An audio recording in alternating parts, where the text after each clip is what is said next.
All right, we're back here at the shop, and this is our Ranger Crew that we've been talking about. It's got our Thumper Fab suspension, 35-inch tires, all set up, ready to go. And as we discussed, we were at Rockford Fosgate, and they have given us this complete audio roof setup to install in this car. And this is nothing short of amazing. As you can see, this thing is pretty massive. And you know what, we're going to get to it and get this thing installed on this car. And man, we can't wait. We cannot wait to see what this thing sounds like. We laid out all the installation hardware, and we've got it all laid out here.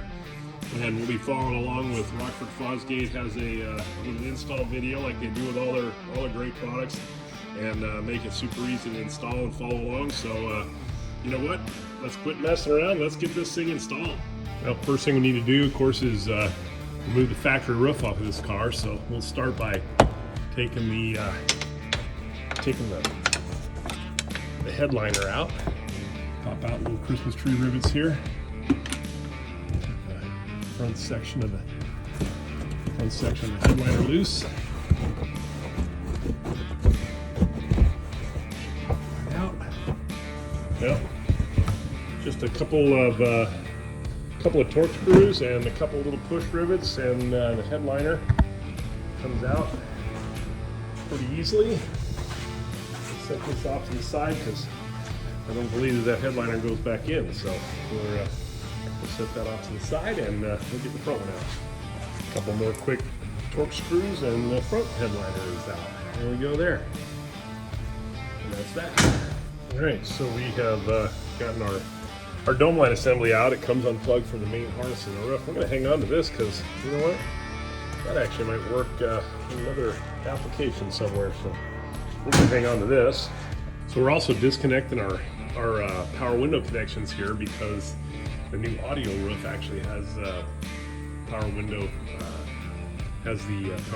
wires wired into it. So we'll be plugging that right back into the audio roof to power up our power windows. So the existing wiring harness that goes to the pulse bar in the roof of the North Star gets removed.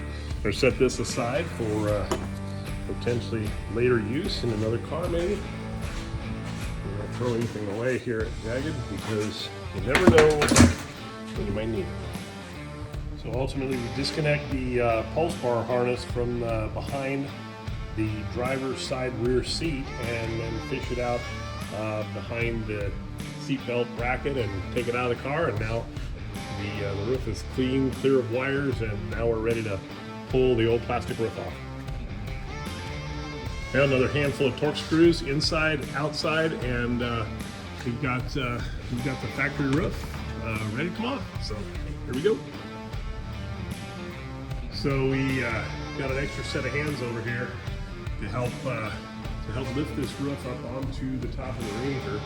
It's pretty heavy, a little too much to handle for one guy. So yeah, we have a little help, and we got the two pieces and the rear bar all set into place and kind of just loosely fastened in there. And we're going to go ahead and start making some audio connections and find the rest of the bolts.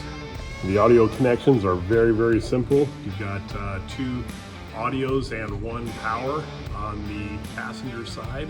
The two audios are interchangeable, so you plug those into the two receptacles, and one power cable.